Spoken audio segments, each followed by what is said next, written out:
Hello again, friends. This is Nathan.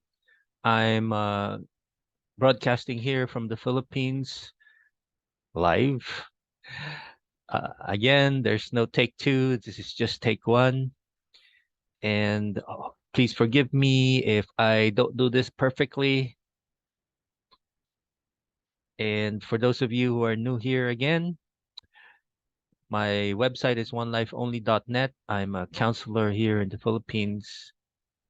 And um, for you who haven't heard anything about my blogs or my posts or my website, I'm just going to be reading you the blog post that I just created today.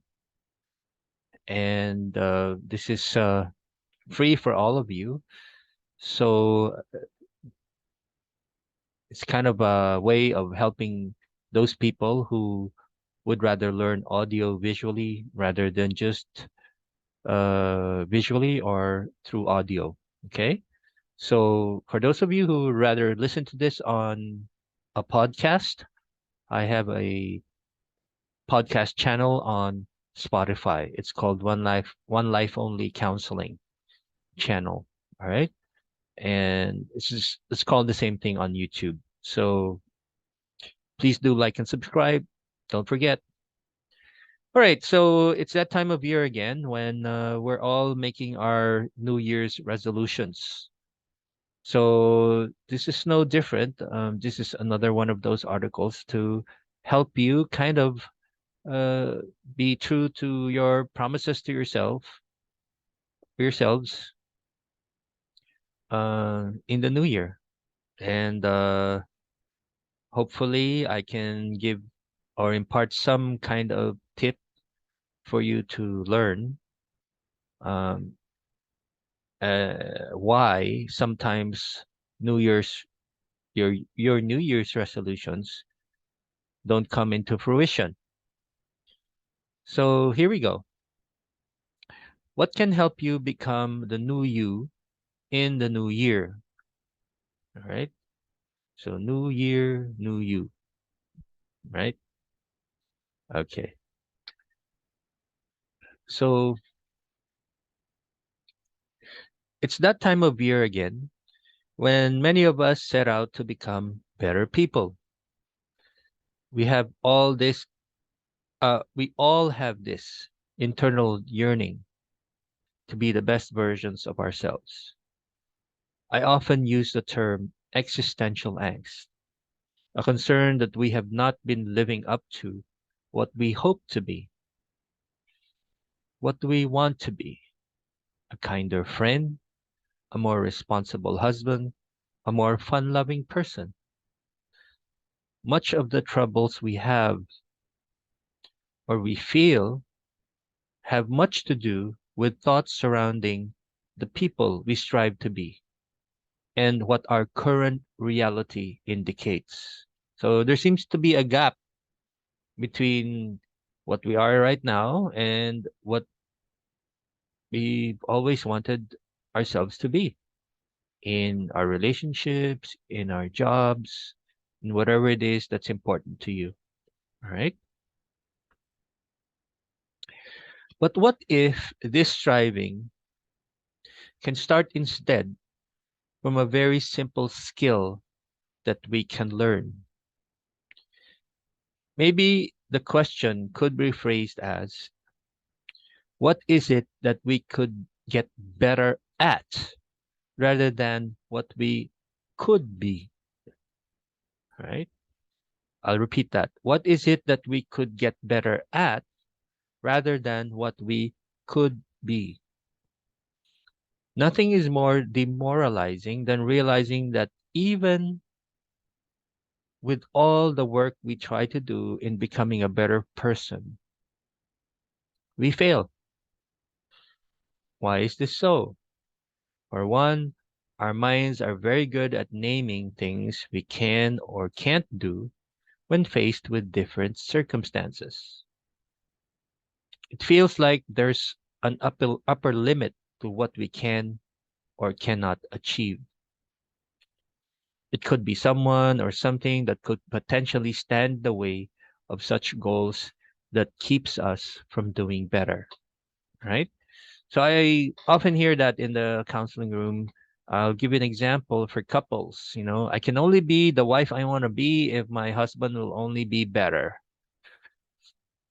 All right. So it's coming from a position of helplessness. If you're going to wait for somebody to change, for things to change in you, then you pretty much put yourself in the corner.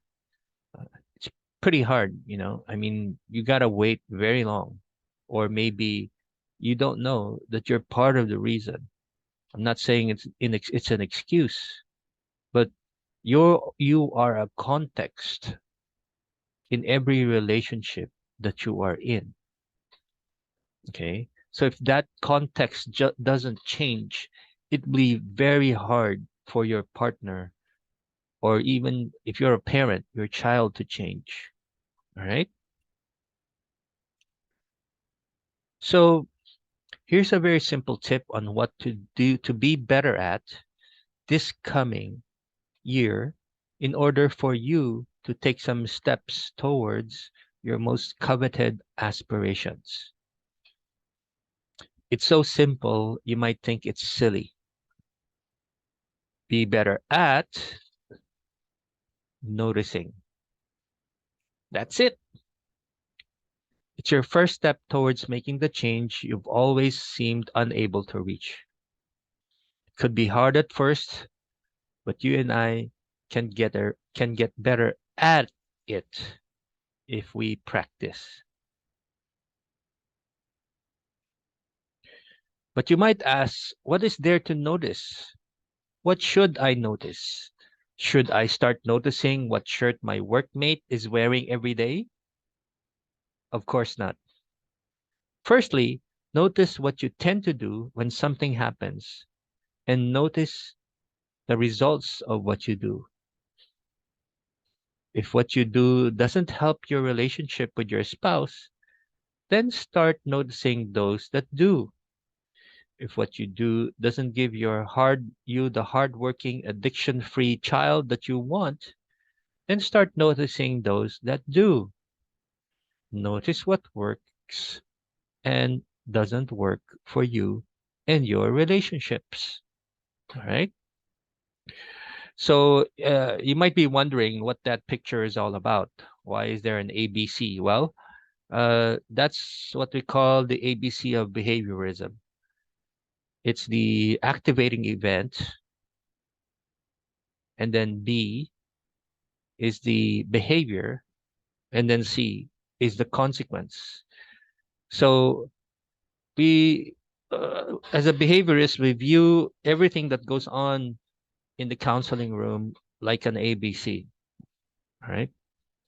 So we notice something that triggers a person to behave in a certain way and help the client notice the consequences of those behaviors.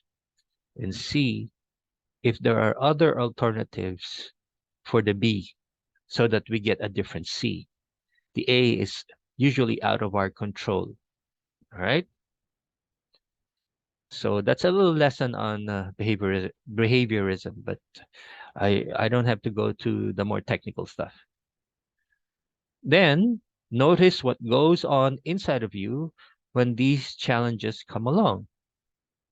Notice it just for what they are. Then notice what your mind tells you they are. Are there any judgments against those very feelings that make you and I very human? And notice also how long these feelings last. Are they permanent? Are they there permanently, or do they come and go as they please? So let me just get in a word about judgments. This is a very big thing in counseling, or in our capacity to notice some of the machinations of the mind, how the mind works. All right. So one of the things our minds love to do is to judge. All right. We all kind of do this. I'm no exception. I'm just like you guys. We all have this running story in our minds. We call it a narrative of what we're feeling about what we're thinking, uh, about the stuff that goes on that are, at most of the time or many times outside our own control. All right. So, and if you kind of notice that, oh, I have this feeling that feeling sad is bad. Why are all my friends smiling and I'm sad and alone here? Well, that's a judgment. If we can catch that in flight, that's what some of the things I do in the counseling room. Catch those things in flight. All right. So if you can catch those judgments and notice them as just part of what your mind does, then maybe there's another way you can handle these difficult emotions or thoughts or physical sensations or urges. All right. So then the last part is to notice what in those moments are most important to you. Here is where maybe your list of becoming can come along handy. Okay. So we started off with, I want to be like this. I want to become like this. All right. So maybe this is where that list can come along handy. Whatever our role is in life right now, we want to see ourselves becoming the best we can be in those roles.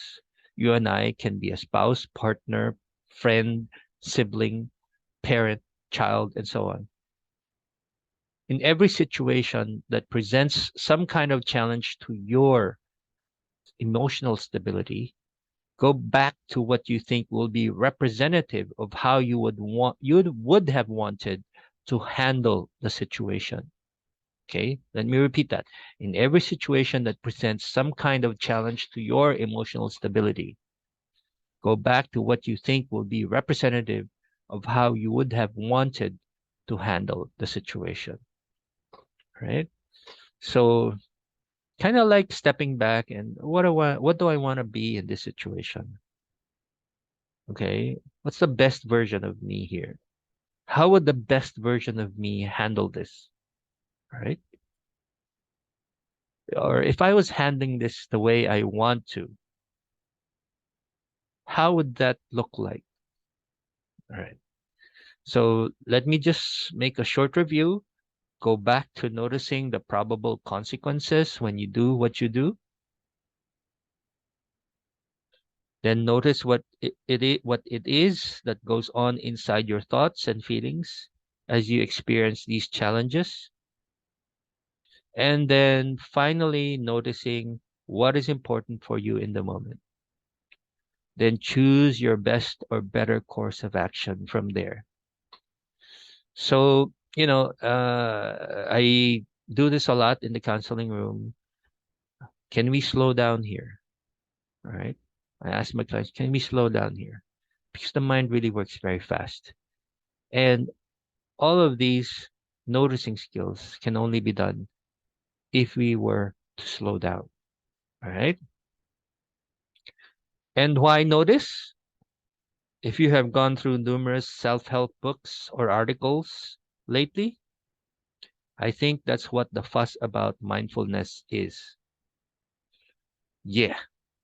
Simply put, mindfulness is really mostly about noticing. So just start noticing more this new year. And may I go just a step further?